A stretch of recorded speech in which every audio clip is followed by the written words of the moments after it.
The purpose of the spiritual path, as per my teacher, Rudy, who I love more than any other teacher, hands down, more than any other teacher. I love Rudy. He's like Gurdjieff. He's like the darkness of Gurdjieff, but with the love. Because Gurdjieff didn't have any love. He shat all over everybody. Then you get other teachers like Sadhguru. They have all the love, but I'm like, where's the grit? Like, I know, create a loving world. Rudy had an insanely difficult life, an insanely traumatic childhood. But he had mystical experiences when he was very young, but he knows what it's like to really hurt and to want to tap out of life, but to understand that there's a reason why you're here and there's a reason why it hurt. He's when I first came across him, I just like burst into tears. I'm not a crier. People don't have this impact on me. This is not somebody that I met in person. He came into my life by a really strange situation. The house I was in love with, which is why we moved to New York, was next to his ashram in Big India, New York. Like, it was very serendipitous. We didn't end up getting that house, but I did end up finding out about this teacher. And this is a teacher that like absolutely changed my life. Rudy really taught me what it means to be a teacher as a job. He helped me to understand that this wasn't something I was going to be tapping into and tapping out of, but like, if this is my career, it comes with a certain degree of responsibility, and it also comes with a scope of practice. When I can help, when I cannot, learning how to say no to people, because that's really essential as a teacher. When you're just beginning, you're like the fucking Statue of Liberty. Bring me all, you're fucking tired, you're worn, you're delulu. Bring them to me, shit all over me. I have endless capacity for all of this. Rudy's like, you have capacity for the people that you can help. This is what it looks like when you are assisting. This is what it looks like when you are not assisting. And this is what you need to know about yourself. Rudy's really adamant about like, you have to work. Your spiritual career is not an excuse for you to sever all financial ties. You have a responsibility to your customers. You have a responsibility to take care of yourself. You have a responsibility to the people you owe money to. For example, your landlords. In his case, you have a responsibility to your parents. So the spiritual path is all about being able to handle more work, to be able to see the workload doubling, quadrupling, decoupling, getting bigger and bigger, and saying, yes, I eat this too. Who do I have to be to handle more? Who do I need to be to handle more? What do I need to bring in? Do I need to fast? Do I need to run? Do I need to meditate? Do I need to stop meditating? Do I need to eat more? Do I need to hire somebody? Who do I need to be?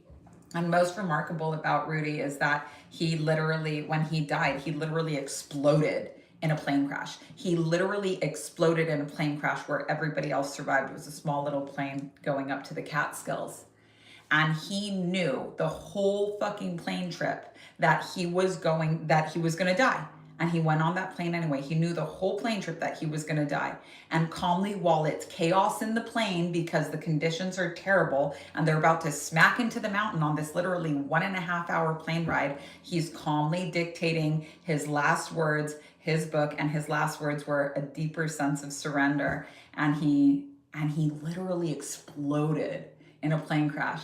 And in one of his earlier books, someone said, like, if you had one wish, what would it be? And his life was super painful. He said, if I could burst into flames and die without it negatively impacting anybody, that would be my wish. His life was like he understood what it was like to carry very like deep pain and sadness, but he was totally committed. I'm gonna cry. He was totally committed to his students, was totally committed to his cause, changed so many people's life. And when he died, he literally did go up in flames, and it didn't negatively karmically affect anybody. And so, there's a lot of teachers out there. There's 3 paths to enlightenment. Some people will be on the way of the saint, which is somebody that's had extreme suffering and it changes who they are. Rudy's an example of somebody experiencing extreme suffering and it changes who they are. How he treats everybody is with a tenderness where he's like, look, I understand that life has really hurt you.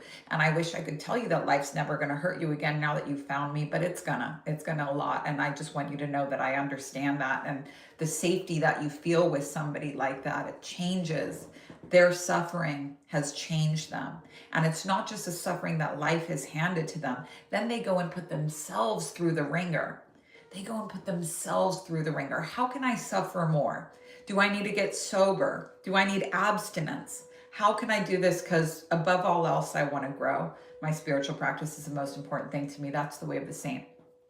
Then there's the way of the learned, and the learned doesn't have that suffering.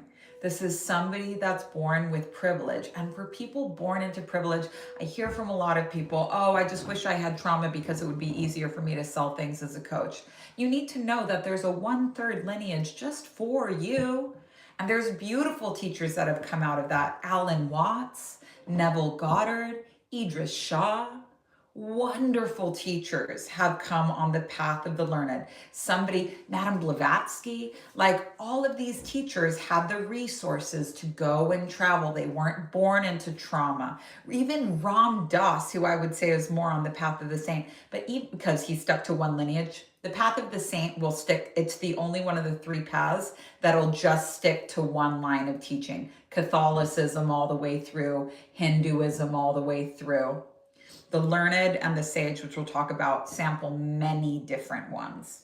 The sage will have suffering, the learned does not. Cool. But even Ram Dass just so happened to be born with parents that were like, we don't care if you drop out of Harvard, come here and teach your weird hippie friends on our lawn. And when we die, we'll leave you our entire estate, but your guru will tell you that you have to throw it all away. And that's pretty shitty.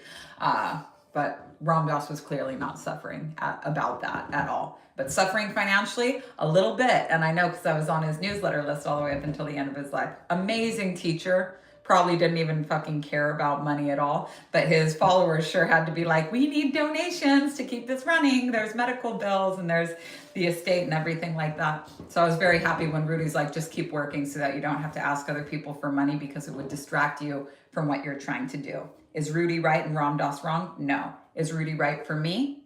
Yes. When I read too much Ram Dass, I very much want to like give away all my possessions and like, love, serve, surrender, baby. Like, get me out of here. I always want to like set fire to everything and be like, I surrender to life. And I actually did that for a year and my finances were just like, meow. But the path of the learned is somebody that has privilege, but awakens by all manner of objective means. So this isn't somebody that's just studying all manner of objective means. They're taking each lineage. And once you do one, it's easy to cross into the next one. But you achieve enlightenment like the Christians. So you achieve gnosis by leaving duality. You achieve enlightenment like the Hindus. You achieve Tantra by leaving duality. You attain enlightenment like the Orthodox Jews. You leave duality and enter the Kabbalah. So they awaken by all manner of objective means. This is the role of the learned.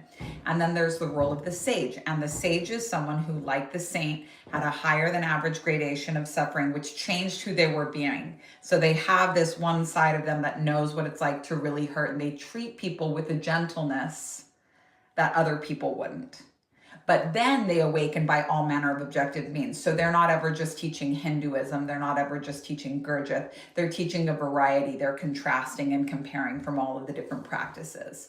So there's a place for everybody. But if you want one of these places, you got to work really, really hard. Not just in the suffering, external and internal department, but also you have to want to awaken more than anything else. Like you have to want that shit more than anything else. And a lot of people don't want to do that. The biggest block to awakening is believing that you're already there. Just believing that you're already there, because you have maybe 100 people in your life that have told you you're good energy and you're like, another stellar performance, to really awaken is like very hard. It's really hard. And you'll always think that you're there before you're there. And you'll feel like a huge dick when you look back at, oh shit, like I really wasn't there yet.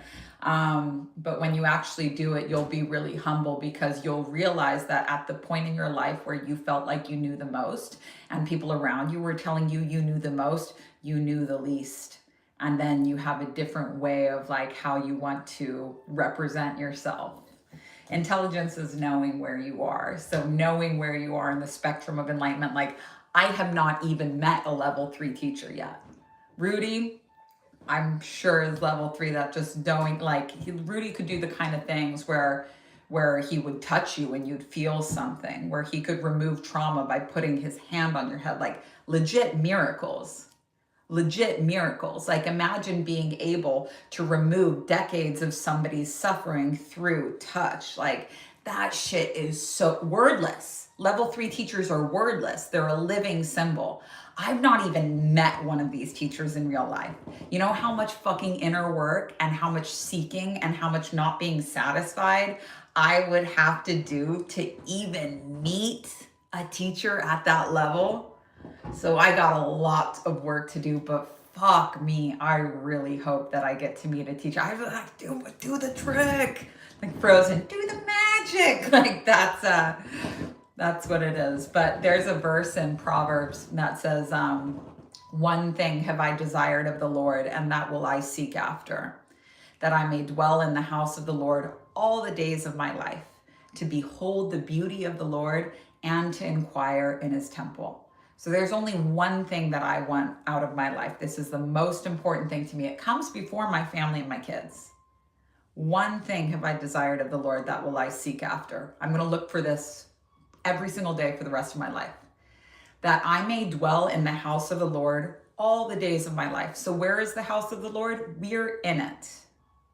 Your aim is to know where you are, to not delulu yourself into thinking that it's all on you, that there's no magic, that God has missed a spot and that you need to control things, but to actually dwell in the house of the Lord, to recognize that where you are today is the house of the Lord, that there is a miracle happening.